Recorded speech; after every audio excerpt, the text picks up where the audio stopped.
మన దేశంలో ఒకానొక సమయంలో దేశ ప్రధాని నుంచి ఒక మిడిల్ క్లాస్లోని వ్యక్తి వరకు కామన్గా యూజ్ చేసింది ఈ అంబాసిడర్ కార్ని. ఈ కార్ అనేది అప్పట్లో ప్రతి ఒక్కరి ఇంట్లో ఉంటూ, అది గ్రేట్ బిజినెస్ మ్యాన్ అయినా ఒక గొప్ప పొలిటీషియన్ అయినా ఈ అంబాసిడర్ కార్ అనేది వాళ్ళ ఇంట్లో ఖచ్చితంగా ఉండేది. ఇందులో వైట్ కలర్లో ఒక క్లాసిక్ లుక్లో కనిపించే కార్ని ఎక్కువ business mans, government officers use చేసేవారు.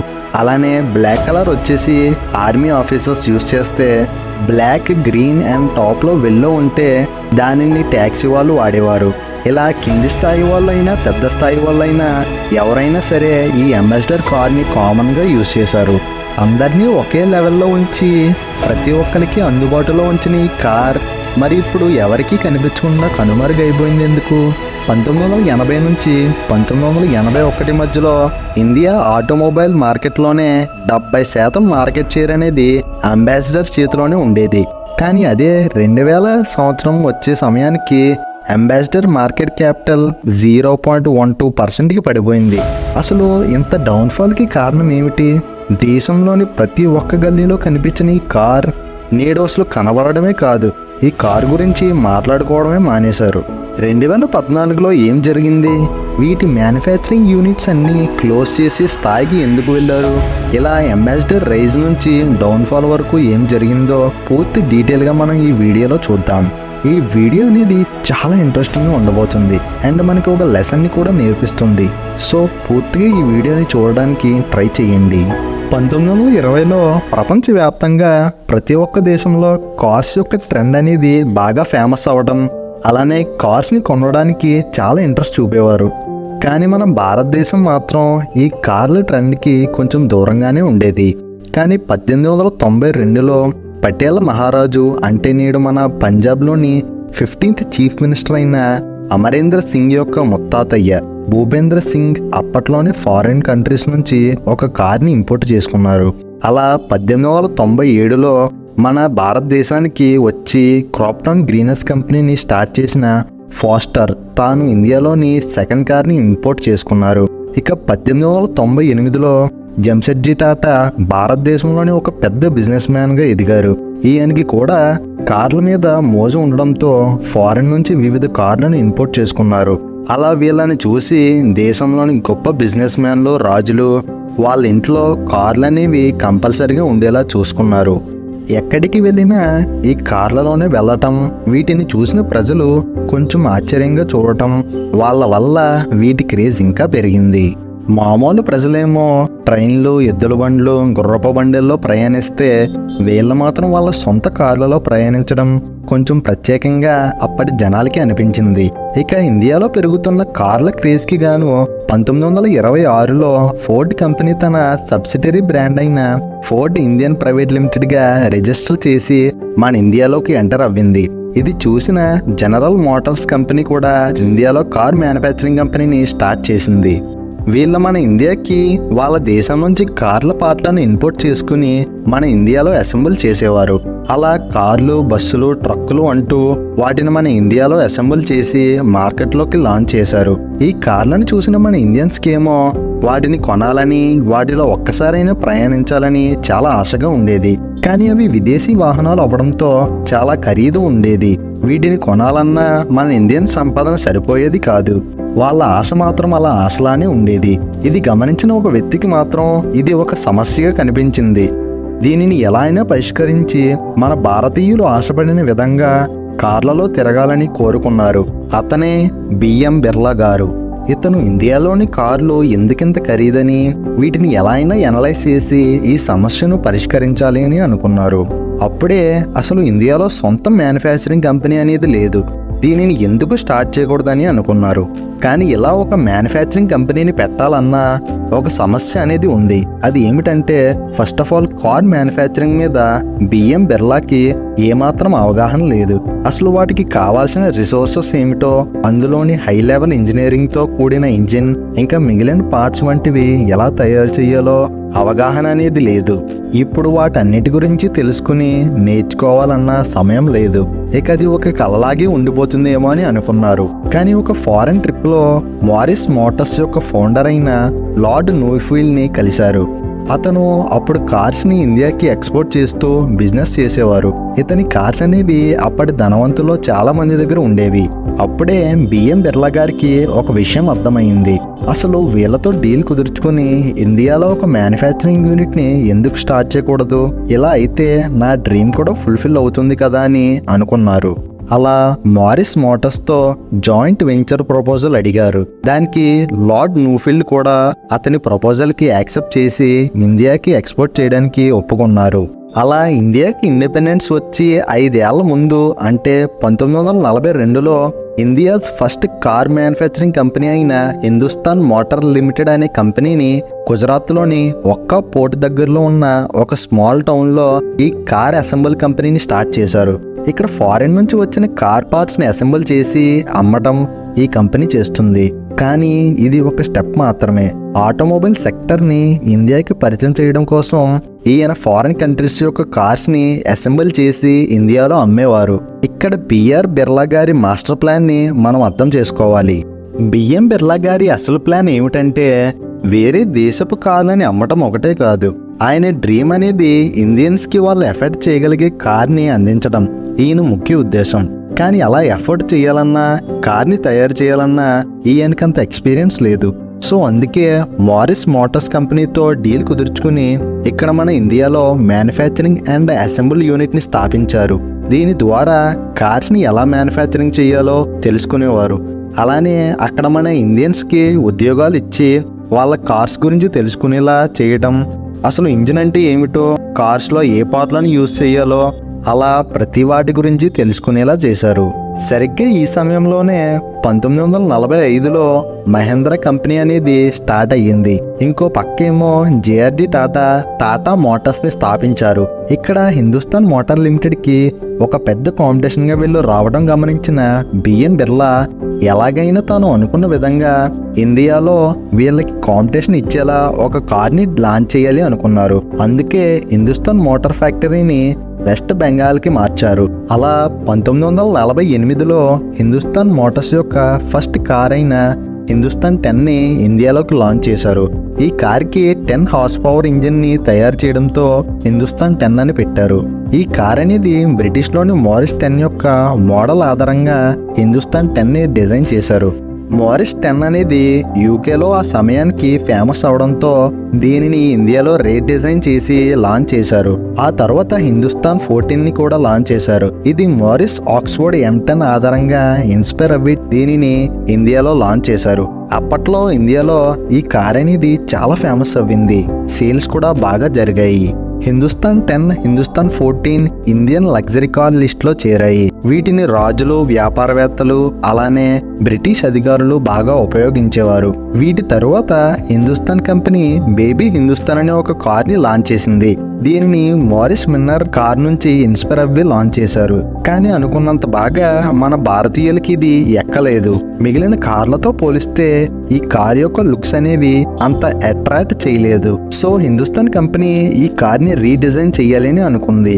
ఈసారి లాంచ్ చేసే కార్తో ఇండియాలోనే ఒక స్ట్రాంగ్ ప్రెజెన్స్ ని ఆటోమొబైల్ మార్కెట్ ఇండస్ట్రీలో ఏర్పరచాలి అనుకుంది. అలా 1954లో మారిస్ ఆక్స్ఫోర్డ్ సిరీస్ 2 నుండి ఇన్స్పైర్ చేసుకుని ఇండియాలో హిందుస్థాన్ ల్యాండ్ మాస్టర్ని లాంచ్ చేశారు.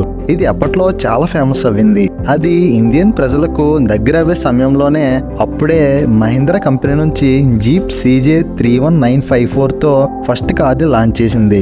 ఇది ప్రజలకి చాలా బాగా నచ్చింది. హిందుస్థాన్ ల్యాండ్ మాస్టర్ మంచి లగ్జరీ లుక్ తో కంఫర్టబుల్ గా ఉంటుంది. కానీ ఈ కార్ మన ఇండియాలో లాంచ్ అయిన సమయంలో బాగానే రెస్పాన్స్ వచ్చినప్పటికీ మహీంద్ర నుంచి జీప్ ఎప్పుడైతే లాంచ్ అవ్విందో ప్రజలు దానికి బాగా అట్రాక్ట్ అవ్వడం మొదలు పెట్టారు. అప్పటి యూత్ కి కూడా బాగా నచ్చింది. ప్రైజింగ్ విషయంలో కూడా అప్పటి ల్యాండ్ మాస్టర్ మీద జీప్ కార్ తక్కువ ప్రైస్ లో లాంచ్ చేయడం వల్ల దీనిని బాగా మన ఇండియన్స్ ఓన్ చేసుకున్నారు. ఇది చూసిన బిఎం బిర్లా గారు చాలా నిరాశపడ్డారు. ఈసారి ఎలాగైనా సరే ఇండియన్స్ కార్ కొనాలంటే హిందుస్థాన్ మోటార్సే ముందు గుర్తుకు రావాలని అనుకున్నారు. ల్యాండ్ మాస్టర్ ని లాంచ్ చేసే సమయంలో వీళ్ళ ఒక కార్ మోడల్ ని డిజైన్ చేశారు. ఆ డిజైన్ బిఎం బిర్లా గారికి ఎంతగానో నచ్చడంతో ల్యాండ్ మాస్టర్ లాంచ్ అయిన 3 ఏళ్ల తరువాత అంటే 1957లో హిందుస్థాన్ అంబాసిడర్ ని ఇండియన్ మార్కెట్ లోకి ఇంట్రడ్యూస్ చేశారు. ఈ కార్ కోసం ప్రత్యేకంగా ఫారిన్ కంట్రీస్ నుంచి ఎన్నో పార్ట్స్ ని ఇంపోర్ట్ చేసుకున్నారు. అలాగే దాని డిజైన్ కూడా చూడడానికి మారిస్ ఆక్స్ఫోర్డ్ సిరీస్ 3తో సిమిలర్ గా ఒక లగ్జరీ లుక్ తో బడ్జెట్ ఫ్రెండ్లీగా ఉంటుంది. ఈ అంబాసిడర్ కార్ ని హిందుస్థాన్ మోటార్స్ వాళ్ళు మార్క్ 1 అనే పేరుతో మోడల్ ని డిజైన్ చేశారు. ఈ కారే India's first diesel car. Indian markets ని 5 ఏళ్ల పాటు వెళుతూ ఇండియన్ రోడ్స్ కి కింగ్ అని అప్పట్లో ఈ కార్ కి క్రేజ్ మామూలుగా లేదు. Hindustan Motors company Indian automobile ఇండస్ట్రీని తిరుగు లేకుండా మార్చేసింది.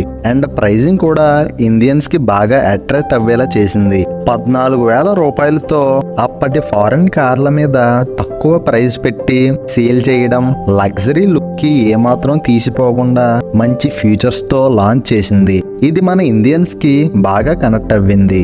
అంబాసిడర్ మార్క్ 1 సక్సెస్ తో ఇన్స్పైర్ అవ్వి మార్క్ 2 కార్ ని జనవరి 1962లో లాంచ్ చేశారు.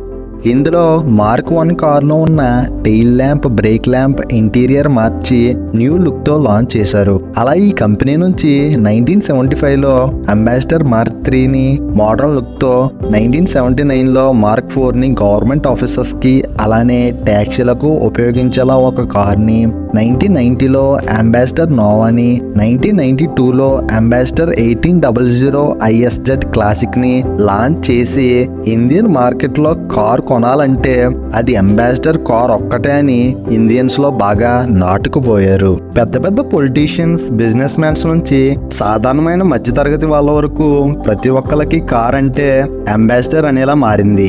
ఈ కార్ కి అంత క్రేజ్ రావడానికి దీని ఒక్క ప్రైజే కాదు, లగ్జరీ లుక్ తో, కంఫర్టబుల్ ఇంటీరియర్ తో ఇండియన్ రోడ్స్ పై స్మూత్ గా వెళ్ళడం, వీటితో పాటు ఈ కార్ సేల్స్ అనేవి ఇంకా బాగా బూస్ట్ అవడానికి ఇంకో కారణం దీని మెయింటెనెన్స్. ఈ అంబాసిడర్ కార్ మెయింటెనెన్స్ అనేది చాలా ఈజీగా ఉంటుంది. ఇన్ కేస్ ఇందులో ఎప్పుడైనా ఏదైనా ప్రాబ్లం వస్తే గల్లీలో చిన్న మెకానిక్ దగ్గర నుండి షోరూమ్ లో పనిచేసే మెకానిక్ వారి వరకు ఏ సమస్య వచ్చినా ఈజీగా ఐడెంటిఫై చేసేలా ఈ కార్ ని డిజైన్ చేశారు. సో అందుకే దీని యొక్క మెయింటెనెన్స్ ఖర్చు కూడా తక్కువ అవుతుంది. అందుకే అంబాసిడర్ కార్ క్రేజ్ అనేది 1880 నుంచి 1881 మధ్యలో Indian automobile market 70% share capital ని క్యాప్చర్ చేసింది. అంటే మీరే అర్థం చేసుకోండి. అప్పట్లో ఈ కారుకు ఉన్న క్రేజ్ చూసి గవర్నమెంటే ప్రత్యేకంగా ఒక పాలసీని తీసుకొచ్చింది. అదే టెరిఫ్ కమిషన్. ఈ టెరిఫ్ కమిషన్ అనేది ముందే ఉంది. అంటే 1952లోనే ఇంప్లిమెంట్ చేసినప్పటికీ ఎప్పుడైతే ఇండియన్ మార్కెట్ లో అంబాసిడర్ క్రేజ్ పెరిగిందో అప్పుడే పూర్తి స్థాయిలో ఇంప్లిమెంటేషన్ చేసి స్టార్ట్ చేశారు. ఇలా ఎందుకంటే అప్పట్లో మనం ఫారెన్ నుంచి కార్లను ఇంపోర్ట్ చేసుకోవాలంటే హెవీ ట్యాక్స్ వేసేవారు. అందుకే వీటి ప్రైస్ కూడా చాలా ఎక్కువగా ఉండేది. అప్పుడే గవర్నమెంట్ ఫారిన్ కంపెనీస్ ని ఇండియాలో ఆపరేషన్స్ ఆపేయాలని చెప్పింది. అప్పటి ఫోర్డ్ మరియు జనరల్ మోటార్స్ కంపెనీలు ఇండియా నుంచి బయటికి వెళ్ళిపోయాయి. దీనివల్ల ఇండియాలోని లోకల్ బిజినెస్ వాళ్ళకి చాలా ఉపయోగపడింది. ఇక హిందుస్థాన్ మోటార్స్ కంపెనీకి ఫారిన్ కంపెనీస్ నుంచి ఎటువంటి కాంపిటేటర్స్ లేకపోవడం, కస్టమర్ బేస్ ని కూడా బాగా పెంచుకోవడానికి ఫారిన్ కంపెనీస్ నుంచి ఎటువంటి కాంపిటేటర్స్ ఈ అంబాసిడర్ కార్ కంపెనీకి లేదు. ఎంపీ నుంచి ఎమ్మెల్యే వరకు, సీఎం నుంచి పిఎం వరకు ప్రతి ఒక్కరికి కార్ అంటే అంబాసిడర్ అని గుర్తుకు వచ్చేలా ఎదిగింది. ఆఖరికి అప్పటి ప్రధాని అయిన జవహర్ లాల్ నెహ్రూ గారు కూడా ఈ అంబాసిడర్ కారులో ట్రావెల్ చేయాలంటే చాలా ఇష్టపడేవారట. ఇండియాలో ఏ కార్యకలాపాలకు వెళ్లాలన్నా ఈ అంబాసిడర్ కారే ఉపయోగించేవారట. అప్పటి పివి నరసింహారావు గారు, ఇందర్ కుమార్ గుజ్రాల్, అలానే అటల్ బిహారీ వాజ్పేయి వీళ్ళు కూడా అంబాసిడర్ కార్ కి పెద్ద ఫ్యాన్స్ అంటే మీరే ఊహించుకోండి. అప్పట్లో ఈ కార్ ని ఎంత ఇష్టపడేవారు. 16% కార్స్ గవర్నమెంట్ ఆఫీసర్సే యూజ్ చేసేవారట. నెహ్రూ గవర్నమెంట్తో కూడా ఈ హిందుస్థాన్ మోటార్స్ కంపెనీ మంచి సంబంధాలను ఏర్పరచుకుంది. ఇంత మంచిగా సాగుతున్న ఈ హిందుస్థాన్ మోటార్స్ కంపెనీ ఒక్కసారిగా 71% మార్కెట్ షేర్ నుంచి 0.12%కి ఎలా పడిపోయింది? సడన్ గా అంబాసిడర్ పాపులారిటీ పడిపోయి వాళ్ళ కంపెనీని క్లోజ్ చేసే స్థాయికి ఎలా వచ్చింది? అసలు ఏం జరిగిందో ఇప్పుడు చూద్దాం. అది 1980లో ఇండియన్ మార్కెట్లోకి మారుతి సుజుకి కంపెనీ గవర్నమెంట్తో పార్ట్నర్షిప్ కుదుర్చుకుని వాళ్ళ ఆపరేషన్స్ అనేవి ఇండియాలో స్టార్ట్ చేసింది. 14th డిసెంబర్ 1983లో మారుతి సుజుకి నుంచి మారుతి 800 కార్ లాంచ్ అయింది. అది 52,000 రూపాయల ప్రైస్తో ప్రీమియం లుక్తో కొత్త ఫీచర్స్తో లాంచ్ అయింది. అప్పట్లో అంబాసిడర్ కార్ ప్రైస్ 70,000 రూపాయలు పైగా ఉండేది. ఈ రేంజ్ ప్రైస్ ఉండడం వల్ల అప్పటి సాధారణమైన ప్రజలకు అంత అఫోర్డబుల్ ప్రైస్ గా అనిపించలేదు. మారుతి 800 లాంచ్ అయిన మొదటి సంవత్సరంలోనే ఒక పెద్ద హిట్ కొట్టింది. మారుతి 800 అనేది మెయిన్ గా మిడిల్ క్లాస్ పీపుల్ ని టార్గెట్ చేసి దింపారు. 70,000 రూపాయలు పెట్టి అంబాసిడర్ కార్ ని కొనడం కన్నా 40,000 నుంచి 50,000 రూపాయలతో మారుతి 800 కొనడం బెస్ట్ అని అప్పటి ఇండియన్స్ కి అనిపించేలా మార్కెటింగ్ చేశారు. దాంతో మారుతి 800 సేల్స్ అనేవి ఆకాశాన్ని అంటింది. 9th ఏప్రిల్ 1983లో ఎప్పుడైతే మారుతి 800 బుకింగ్స్ ఓపెన్ చేసిందో దానికి అడ్వాన్స్ బుకింగ్ కొరకు 1,20,000 మంది ప్రజలు 10,000 రూపాయలతో బుకింగ్ చేసుకుని మరీ కొనుక్కున్నారు. మారుతి సుజుకి కాంపిటీషన్ వల్ల హిందుస్థాన్ మోటార్స్ కంపెనీ షేర్స్ అనేవి చాలా దారుణంగా పడిపోయాయి. హిందుస్థాన్ మోటార్స్ కంపెనీ చేసిన తప్పు ఏమిటంటే వాళ్ళ కార్స్ లో అడ్వాన్స్ ఫీచర్స్ తీసుకురాకపోవడం. అలానే మారిస్తే హెడ్ ల్యాంపో లేదు సైడ్ మిర్రరో 30 ఏళ్ల నుంచి వస్తున్న అంబాసిడర్ కారులో చిన్న చిన్న చేంజెస్ మాత్రమే చేస్తూ వచ్చింది. మారుతున్న టెక్నాలజీ ఆధారంగా వచ్చిన ఏ కొత్త టెక్నాలజీని వీళ్ళ కార్లలో ఇన్స్టాల్ చేయకుండా మార్కెట్లోకి ఒకే రకమైన మోడల్ని దింపేవారు. కొంతమంది అంబాసిడర్ ఫ్యాన్స్ అంబాసిడర్ కార్స్ ని కొన్నప్పటికీ మారుతున్న టెక్నాలజీ మరియు కొత్త ఫీచర్స్ తో వస్తున్న కార్స్ ని చూసిన ప్రజలు మళ్ళీ ఫారెన్ కార్లకు అట్రాక్ట్ అవ్వేవారు. ఇక హిందుస్థాన్ కంపెనీ ఇసుజుతో టైఅప్ అవ్వే మార్కెట్లోకి కాంటిజో అనే కార్ ని లాంచ్ చేశారు. ఈ కార్ అనేది ప్రీమియం లుక్ స్టైలిష్ గా ఉంటుంది. ఈ కార్ పై ఎన్నో ఆశలు పెట్టుకుని లాంచ్ చేసినప్పటికీ అనుకున్నంత ఆదరణ రాలేదు. అలానే దీని ప్రైస్ అనేది 1,15,000 రూపాయల దాకా ఉండడం వల్ల ఈ కార్ ని కొనడానికి అంత ఆసక్తి చూపలేదు ప్రజలు. ఈ కార్ ని కొనే ప్రైస్ తో 2 మారుతి 800 ని కొనొచ్చని ఇండియన్స్ భావించారు. ఇక 1991 సంవత్సరం వచ్చేసరికి ఇండియన్ కంపెనీస్ అనేవి వాటి మార్కెట్ షేర్ కోల్పోతూ వచ్చాయి. ఇక అలానే ఇండియాలో ఎకనామిక్ లైబిలైజేషన్ కూడా రావడంతో మళ్ళీ విదేశీ కంపెనీలు ఇండియన్ మార్కెట్లోకి ఎంటర్ అవ్వడానికి ఛాన్స్ వచ్చింది. అప్పటికే వరల్డ్ వైడ్ గా హుండాయ్, ఫోర్డ్, టొయోటా కంపెనీలు అనేవి ప్రపంచవ్యాప్తంగా మంచి గుర్తింపును సాధించాయి. ఇక అవి ఎప్పుడైతే ఇండియన్ మార్కెట్లోకి ఎంటర్ అవ్వాయో అంబాసిడర్ కార్ పతనం అనేది మొదలవ్వింది. వాటికి ఉన్న డిమాండ్ కూడా చాలా దారుణంగా పడిపోయింది. వీళ్ళు కార్ల మార్కెట్లో ఉన్న అడ్వాన్స్ ఫీచర్స్ ని పట్టించుకోకుండా ఒకే రకమైన కార్లను దింపేవారు. కానీ ప్రజలకేమో ఫారెన్ నుంచి వచ్చిన కొత్త కార్లకి వాటి ఫీచర్స్ కి బాగా అట్రాక్ట్ అవ్వేవారు. అప్పటి నుంచి కార్లను ఒక స్టేటస్ గా చూపించుకోవడం కోసం కార్లను కొనేవారు.